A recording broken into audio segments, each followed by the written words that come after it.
और आप लोग एक बात याद रखना, आप जितनी भी मेहनत कर रहे हैं ना, आपके दिमाग में शैतान डाल दिया कि आपकी मेहनत की वजह से आपका रिज्क आ रहा, बल्कि अल्लाह की कसम है झूठ है ये।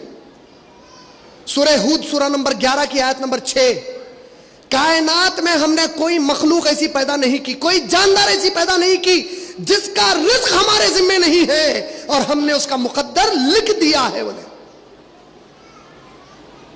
आज आप में से कई पीएचडी करे हुए होंगे, दुनिया में बड़े बड़े पीएचडी और साइंटिस्ट होंगे, लेकिन आइंस्टीन इज नंबर 1 साइंटिस्ट बोलते।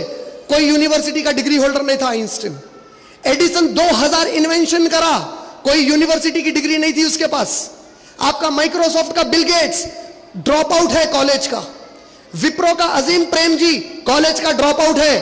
फिल्म बनाने में आमिर खान को प्रोफेशनलिस्ट बोलते है तो दलिंदर, लेकिन उसको प्रोफेशनलिस्ट फिर भी एक्सपर्ट मानते, वो इंडस्ट्री का स्कूल ड्रॉप आउट है। ये क्यों बता रहा हूं आपको मालूम है, ये दुनिया का रिज्क आपकी मेहनत और काबिलियत से नहीं मिलता, अल्लाह जो मुकद्दर करे उसकी बुनियाद पे मिलता। खाली मुसलमान को तो बोल दिए थे अल्लाह ताला, सूरह ज़ारियात सूरह नंबर 51 की आयत नंबर 56 में बोले, वमा खलक़तुल जिन्ना वल इंसा इल्ला लियअबुदून, हमने तुमको और जिन्नों को पैदा नहीं किया मगर सिर्फ इसलिए कि तुम मेरी इबादत करें। बोलते जब समझाते हमारे लोग, नहीं भाई अब अल्लाह की इबादत करो तो काम धंधा कुछ भी नहीं करना, तो अल्लाह ताला क्या बोले मालूम, उसके बाद की आयत में क्या बोले सुनो। अल्लाह को मालूम था ऐसे सवाल करता है इंसान बोल के, तुम्हारा रब तुमको खिलाने का वादा किया है, तुमसे तुम्हारा रब कुछ खाने के लिए नहीं मांगता। बोले मैं तो सिर्फ इबादत को पैदा किया, तुम क्यों मसरूफ हो गए काफिरों की तरह। तुम मेरी इबादत छोड़ के दुनिया के पीछे कब से भाग गए। तुम मुस्लिम बोल के तुम्हारा घराना उठा के घर पे नजर डालो, खुद की जिंदगी पे नजर डालो, हमारी जिंदगी के गुजारने के तरीके में और काफिर में कोई फर्क नहीं है। आज सिर्फ फर्क इतना ही है कि वो कभी कभार मंदिर को जाता, हम कभी कभार मस्जिद को जाते, वरना जिंदगी का स्टाइल तो सेम है। सूद वो भी लेता, सूद हम भी ले रहे, सूद वो भी देता, सूद हम भी देते। उसकी शादी में नाच गाना होता, हमारी भी शादी में नाच गाना होता।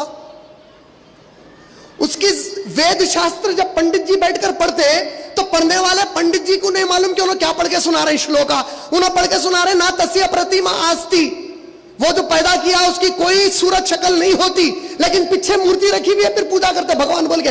अरे तुम ही पढ़ रहे ना किताब से, मूर्ति नहीं बनाना। अंधन भविष्यन्ति असंभूति मुपास्ते, तुम्हारे यजुर्वेद श्लोक किताब नंबर 4 की श्लोका नंबर 9, जो लोग कुदरती चीजों की पूजा करते हैं अंधेरे में, हाथ से बनाकर करे तो बड़े अंधेरे में, फिर मूर्ति पीछे रखी हुई है, श्लोका तो ये पढ़ी जा रही फिर भी। क्यों? क्योंकि पढ़ने वाले को नहीं मालूम क्या पढ़ के सुना रहा, सुनने वाले को नहीं मालूम क्या सुन के आ रहा। मुसलमान भी गया नमाज में, कुल या अय्युहल काफिरून ला अअबुदु मा ताबुदून, कह दो इन काफिरों से कि हम उसकी इबादत नहीं करते जिसकी तुम करते हैं। बाहर निकल के हैप्पी क्रिसमस, हैप्पी दीपावली भाई। अबे अंदर अब भी सूरा सुन के आया ना, इमाम पढ़े सो। क्यों? क्योंकि इमाम को नहीं मालूम तुमको क्या सिखा रहे हैं, तुमको नहीं मालूम इमाम कुरान से क्या पढ़ रहे हैं।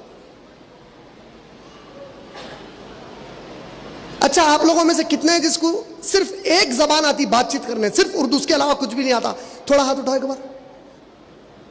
अच्छा, इसका मतलब सबको, अच्छा उर्दू के अलावा कुछ भी नहीं आता, इंग्लिश तेलुगु ऐसा आता नहीं? आता सो वाले हाथ मत उठाओ, सिर्फ एक जबान जिसको आती उन्होंने हाथ उठाओ, एक के अलावा आती नहीं सो वाले हाथ उठाओ।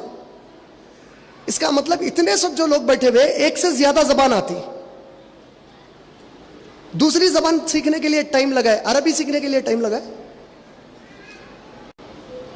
ये जितने लोग आप लोग आज बैठ के हाथ नहीं उठाए ना, क़यामत में अल्लाह पूछेंगे कि तुम लोग यही गवाही क़यामत में दोगे। अल्लाह अगर ये सवाल करे क़यामत में आपको कि बताओ तुम्हारे पास वक्त था दूसरी जुबान सीखने का, तुम नहीं चाहते थे कि वो जुबान सीखो जिसमें तुम्हारा रब तुमसे कुछ बात करके तुमको कुछ बोलना चाह रहा?